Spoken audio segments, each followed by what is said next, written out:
I am joined this evening by some esteemed members from our Canadian and Egyptian community. Today, with me is Gada Malek. Gada?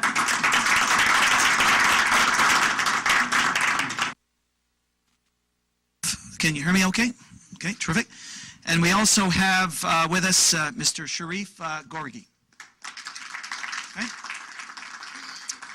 Now, I'm over 50. I've got to put my glasses on here. Bear with me.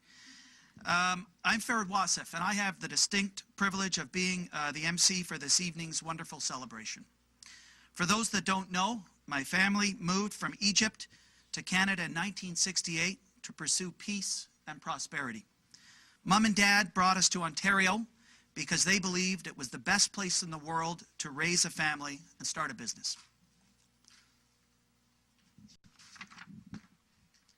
My late father, Lou, who was a pharmacist of over 50 years, and my mother, Antoinette, taught me that all good things in life can be achieved through hard work, through faith and prayer, and patience. I'm still learning to be patient. It's work in progress. Dad would often say, just work hard and be nice to people. Work hard and be nice to people. For nearly 30 years, I've done just that by serving the community of Stouffville as a pharmacist and carrying on in the tradition and values of my parents. My wife Peggy and I are raising a 12-year-old son, Nicholas, and a 10-year-old daughter, Casey.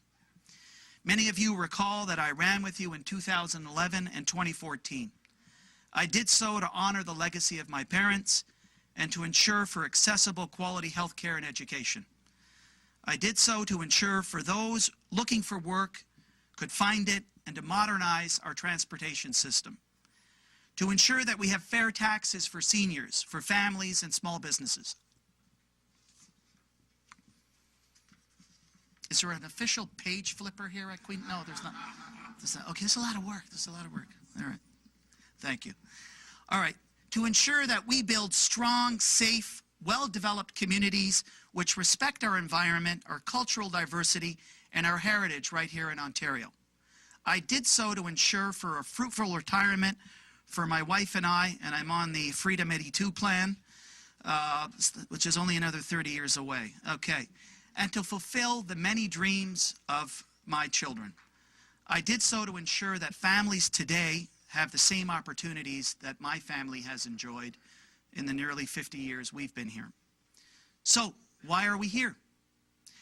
We're here because this is the work before us, and we share a vision of a prosperous Ontario for all. We're here to share our stories. We are here to celebrate our Egyptian culture, and we're here to celebrate the significant contributions that Egyptians have made in Ontario. We are also here to celebrate long-standing friendships and the forming of new ones. Okay. So, who is the Egyptian community? Who is the Egyptian community? We are a community of proud Canadians that sees enormous potential in Ontario. We believe in a responsible government which is transparent and accountable. We value hard work, integrity, family, faith, freedom, and friendship.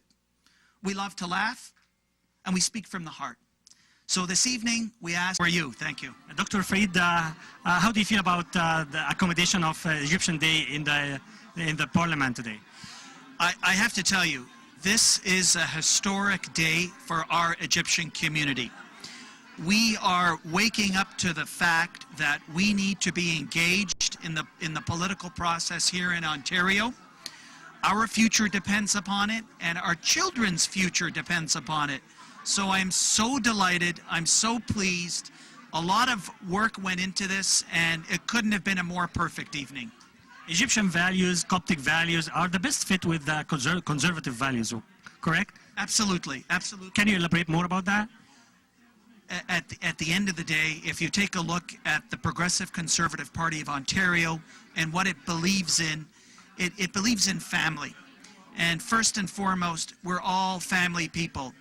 Our parents made tremendous sacrifices for us to enjoy a lot of this wealth and abundance. And now it's our generation, it's our turn to make these sacrifices for our children. When we take a look at the Progressive Conservative policies, They are extremely supportive of families, hardworking families, trying to get ahead, make sure your children have good quality education, making sure our parents have available health care, making sure that our children have access to university, and then when they leave university that there is work for them. So if you take a look at what they're trying to do and what we're trying to do, we're very much aligned. Engaging people is not an easy job, right? And what are the plans in your mind to engage more people from our community to this Conservative Party and in the future plans? Well, it's twofold. First, we have to understand what it is that we all want, right? We have to engage people and say, what are you looking for? What are your expectations? And then to educate them on why it's so important not only to vote every 4 years, but really it's our responsibility to explain to people when we say we'd like you to be engaged, we need to spell that out for them. What does that mean? And when we educate and we sit down with people and we say, it's important for you to be involved, it's important for you to have your voice heard. This is a wonderful country, and you saw Patrick Brown, his invitation to our community. He's welcoming us. He is sharing this house where policies are set that affect families for generations to come.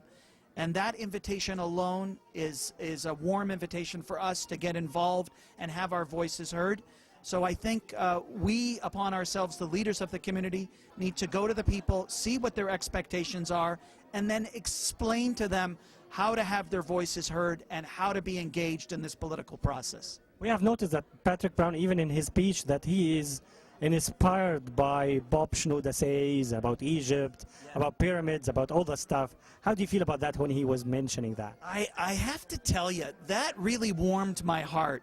You know, there are many politicians that come and go, but this guy is for real. This guy has taken the time to understand us, to honor our community, and to invite us. And that is, to me, speaks volumes about his sincere desire to engage us. And we have to follow his leadership. Absolutely. Thank you so much for that time today. Thank you, Megdi. Thank you.